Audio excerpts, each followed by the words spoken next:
Welcome back to the channel, everybody. This is No Dust here, and we are going to resume our No Dust, No Worries Rogue Budget Hearthstone Laddering experiment. So let's just hop straight back in. So I am recording this video on the eve of BlizzCon Day 1.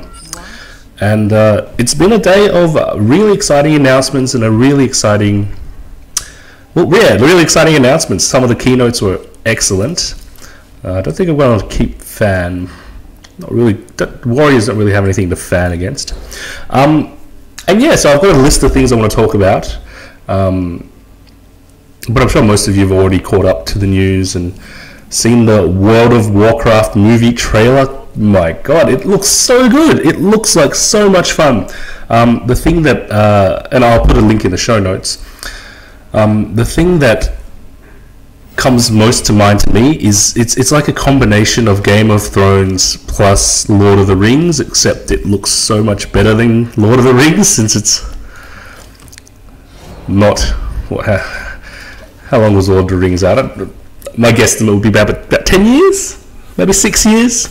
Yeah, and I guess like The Hobbit, but I haven't seen the Hobbit movies. Maybe I should see the Hobbit movies, but from all accounts, it sounds like they're just sort of a rehash. Let me see. Do I develop my Shattered Sun? So Fairy Dragon armored up. Now, if you put a Fairy Dragon in your deck, you're likely protecting it with weapons. If I don't develop and I just weapon up, I mean, if I just deadly up. No, I think I should develop my Shattered Sun. Yeah, so the movie looks great. The trailer looks awesome.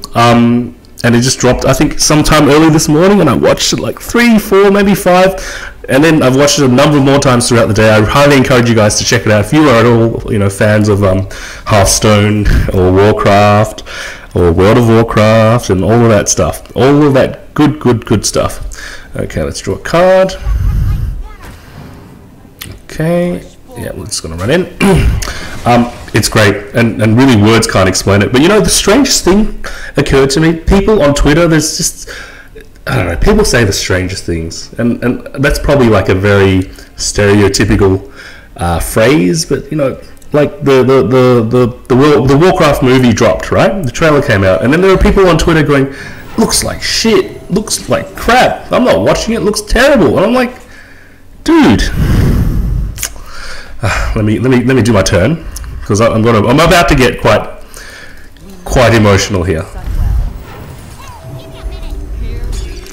I'm like, dude, people have clearly spent hundreds, if not thousands, of hours on set design, costume design, rehearsing lines, working on all aspects of the movie, and then they've put together this wonderful trailer, and all you have to say is that it looks crap. Like, come on, man. Even if you don't like it, maybe you could at least appreciate the amount of work that goes in. It really boggles my mind how let me think. How unappreciative, I think that's the word, how unappreciative people can be. Like, you think that people just pull these, assets out of their bums? That they just appear out of thin air? That, you get these griffins and orcs and amazing sets and really beautiful backdrops. They just appear out of someone's ass? No. And the only thing you can say is looks crap. Come on, man. Show some respect. It really annoys me when people just. It's just like they have. It just appears as if their opinion. Obviously, their opinion matters most to them. That's sort of how opinions work, but it's all like, can't you even spend one moment to recognize the hard work and effort of others? And really, as a content creator, okay, I'm not much of a content creator myself, but as someone who produces things and really has a little bit more connection with how much work it takes to make something, it really boggles my mind how some prominent YouTubers and other people in the gaming community can just offhandedly go, looks shit, what a waste of time. And I'm like, it's just a little bit sad. It's sad it makes me sad seeing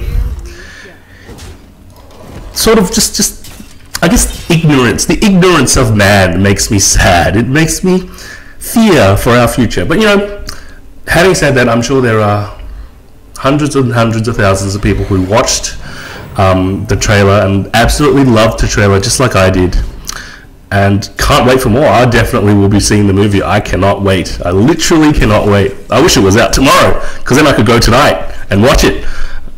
Okay, let's talk about the game, because we're in quite a bit of trouble here. I'm definitely using Ogre to trade in. I'll fan. I'm definitely fanning, and I'm definitely oozing. So that's 5, and there's no mish. Okay, I think I'm just going to play it out. Okay, yeah, it doesn't really change my plan. I'm going to ooze, and then no mish. And we are in actually a fairly strong position. So what's dangerous to me? Gorehowl. Gorehowl deals 7 damage.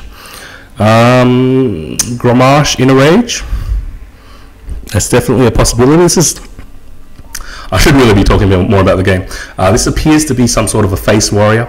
Charge face warrior with weapons and okay. Oh yeah, and some dragons, that's right. Our opponent optically opened some Twilight Drakes and is doing some work with them. Okay. I'm probably doing this. So Ogre in and Gnomish in. I think I do sprint. I think I sprint to oh, that's excellent. Pulling the Earthen Ring and the Voodoo is excellent. It brings me back from the precipice, because clearly his game plan was to reduce my health, but now I have 4 more health in hand, not to mention the 3 that I just gave to myself. And we're actually in quite a strong position. It really depends on whether he pulls out some combo pieces, Grommash plus Cruel Task or Grommash Whirlwind or anything like that is quite dangerous to us. So I will have to hope against hope that we do not get burst down by one thing or another. This is an interesting deck. Interesting deck. Spell power. It's like a dragon face warrior. Do I have to? Do I have to assassins? I think I do. Bringing myself down to 5. I'm dead to Arcanite Reaper, but there's not much I can do about that. Is there any other option? I could actually assassins, fan, heal, and I think I will do that. I will fan first to see what we find. Wish we had that backstab first. That's okay. So assassins, fan, heal. Bring myself back up to 9, and we're still okay. As long as he doesn't draw any insane bursts, we're okay. Just my health is a little bit concerning, but we are quite far ahead on the board, and it seems like he spent a fair amount of his removal. But that spell empowered cleave did a lot of work. So, but oh, okay, so that's not too bad. I've got a backstab Stormpike to deal with this Drake. And I can swing at the Acolyte. That's not a problem. I can backstab Rider Ogre. I think I will have to do that just to get a little bit more power on the board, because I really need to start racing him. The more turns he has to draw things, the more likely he's likely to run into things like double Mortal Strike, or like I said, Grommash plus something else, or Gorehowl plus something else. It could be a variety of things. So the only way for me to win this game would be to develop as big a minion as possible. Okay, that's going to be problematic, but he's not holding a dragon. Interesting. And I do have an ooze to deal with that, so we are not totally done yet. We are not totally done. This is going to come right down to the wire, I think. And I'm not going to put too much on our chances of winning, just because our health is so goddamn low. I think I might actually use the backstab to,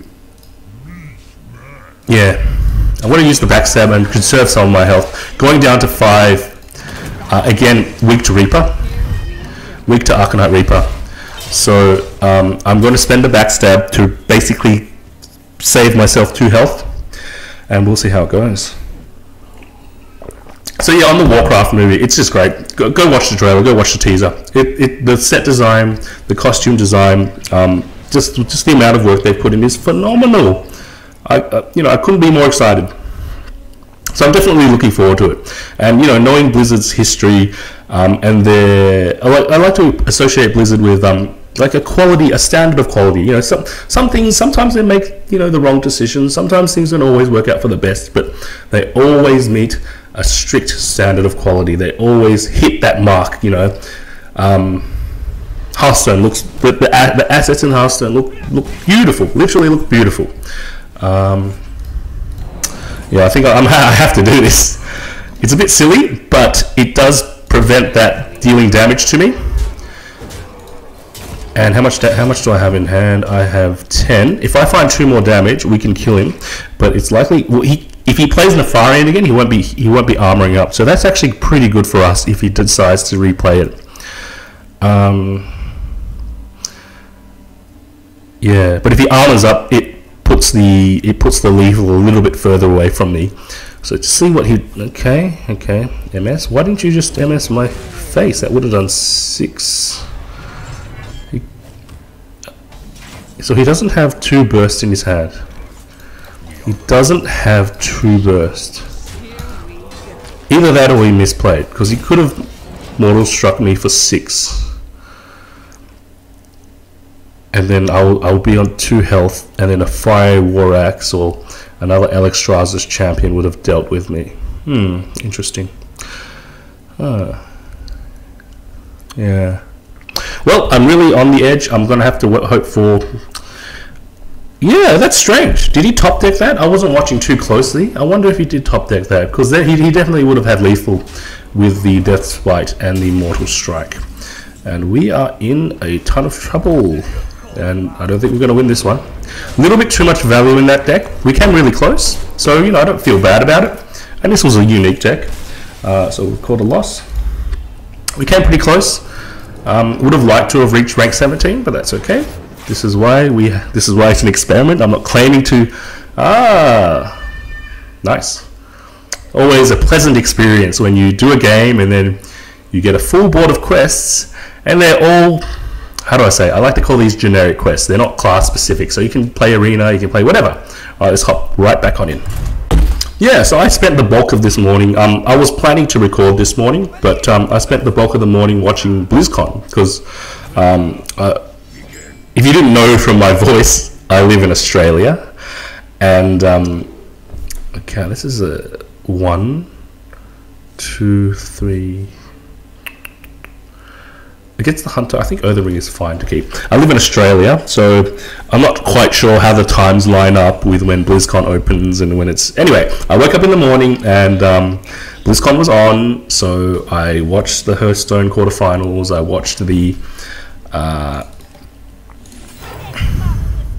watched the keynotes and whatnot. Okay, do I backstab this? I think I need to save backstab for a Huffer or a Knife Juggler. Yeah, I think I save it.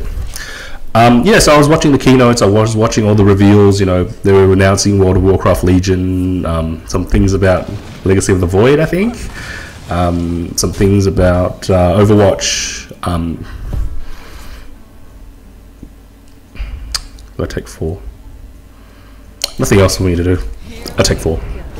It's not too bad since I have the Earthen Ring to back me up, to bring me back up to 27 next turn, although it's never great to be taking extra damage against a Hunter. Yeah, so there was a whole bunch of really exciting announcements. I really encourage you guys to go and check them out.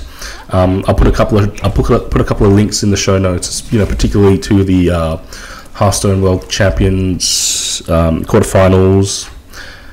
I think his hand is very empty. I think I will backstab now, just to save me a little bit of health, and I'll develop the Earthen Ring. Next turn, I'm not likely to be able to weapon up, because I'm going to probably use these two. He's running out of resources. Should I swing? No, I think I saved the dagger for board control. Yeah, so I'll put some things in the show notes, some links to the Hearthstone World Championships quarterfinals, some links to Challengestone. So during the Hearthstone quarterfinals, there was like an exhibition type. an exhibition type tournament, I guess you'd say. What do I do here? I think what I do is I clear, heal face, and then buff voodoo. Okay. Yeah, so it was an exhibition type tournament, and this was a Challengestone is a production made by Kriparian and I think Tempo Storm, something like that. I don't remember the details exactly. And the whole idea behind it is to make players play decks that aren't meta. Basically, push players into being creative and playing decks that aren't meta. So let's play out this turn before we talk a little bit more about that. I think I do want to clear the Shredder. The Shredder's going to deal a ton of damage. I'm going to leave. That's not too bad actually. Although I probably should have played the silver hand. Do I double clear and still play? I think I do. It's like a 1 in 40 chance of it getting a what was it? Naruba Weblord. I didn't think to play around it. Probably something to keep in mind, but it's such a low probability. Yeah, because doing the double trade meant I couldn't clear the spider, and it's quite important for you to clear as many minions as possible, because now he's just going face. And like I said before, it's always fine. I think it's sort of fine to leave the Mad Scientist up. Although now I'm going to take a ton of damage. Let's go. I'm going to stick to my guns, leave the Mad Scientist up, make him trade into me, and see how we go, because we might just be taking a ton of damage. I think I took too much damage from the double Leopard Gnome start. Yeah, so Challengestone, the conceit this time was players had to include at least 10 raid bosses from World of Warcraft in their decks. What does that mean? So there are certain cards such as Baron Geddon, Rag, basically a lot of the legendary cards.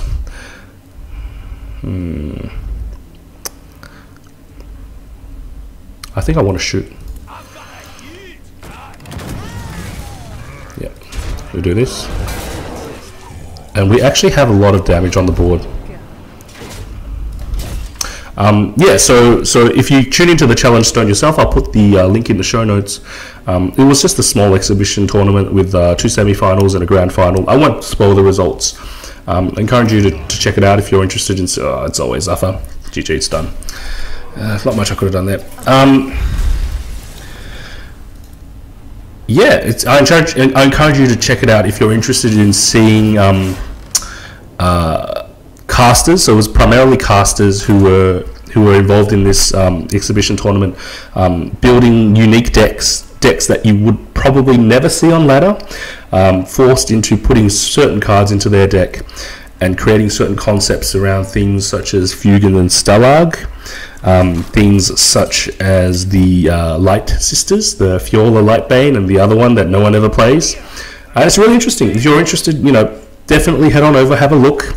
It was a great time watching that happening. Honestly, speaking honestly, it was more fun for me to watch that than to watch the actual quarterfinals, because how do I say it? Players tend to like to bring the meta decks, yeah? The decks that are strong. So you'll always see like a Druid with 4 Sav and a Thaurissan, maybe a Freeze Mage, maybe an Oil Rogue, maybe a Patron Warrior, maybe it's like the decks that you will see in the competitive scene will be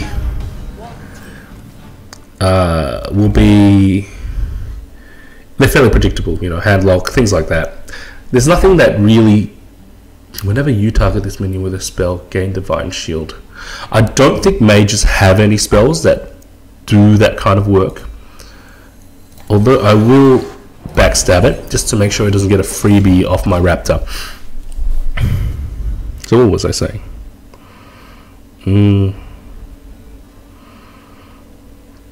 I've lost my train of thought. That's okay. Anyway, suffice it to say, Challengestone, worth watching, a lot of fun. And also, yes, in more news, the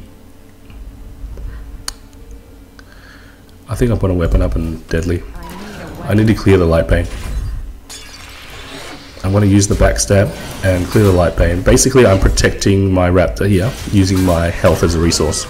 And there was also another really big announcement. Another Hearthstone set of adventures is coming out. It's called the League of Explorers. And I'll put the link in the show notes like I usually do. All the cards have been released as they were announced at BlizzCon, and a lot of the attendees were able to try them. And there's a link to a Facebook album, to the Hearthstone's Facebook album with all the cards. So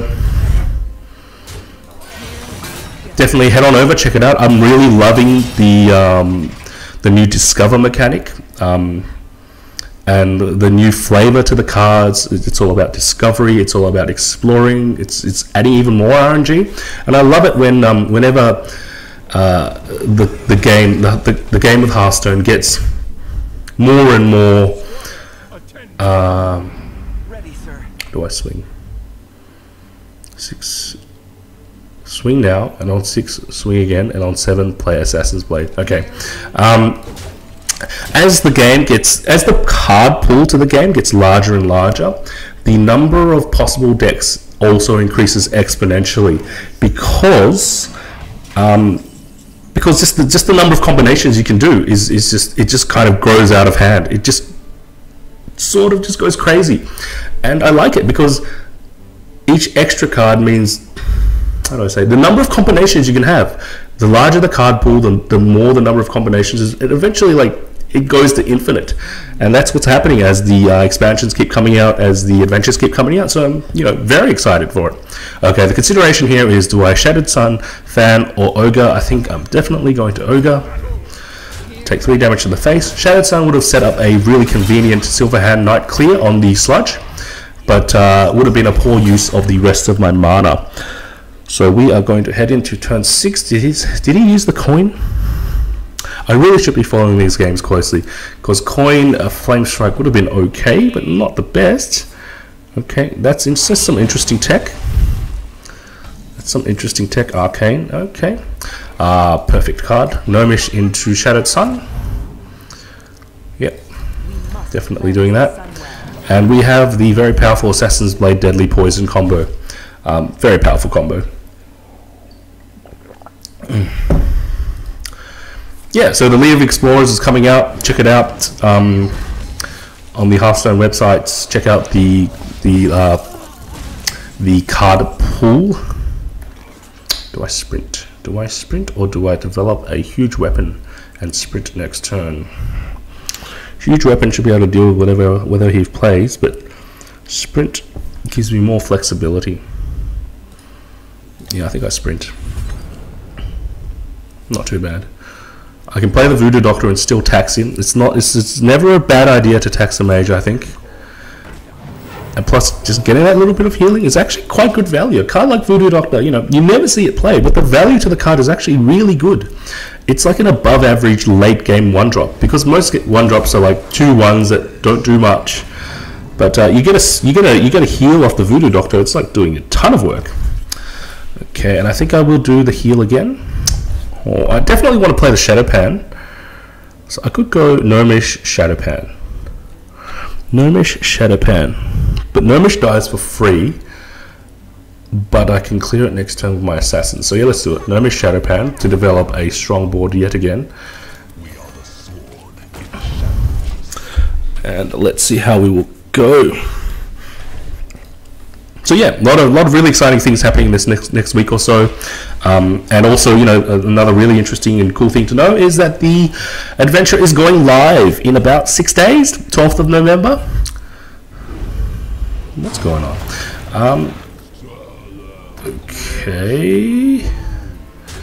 Okay, yeah. So it's going live in around less than a week.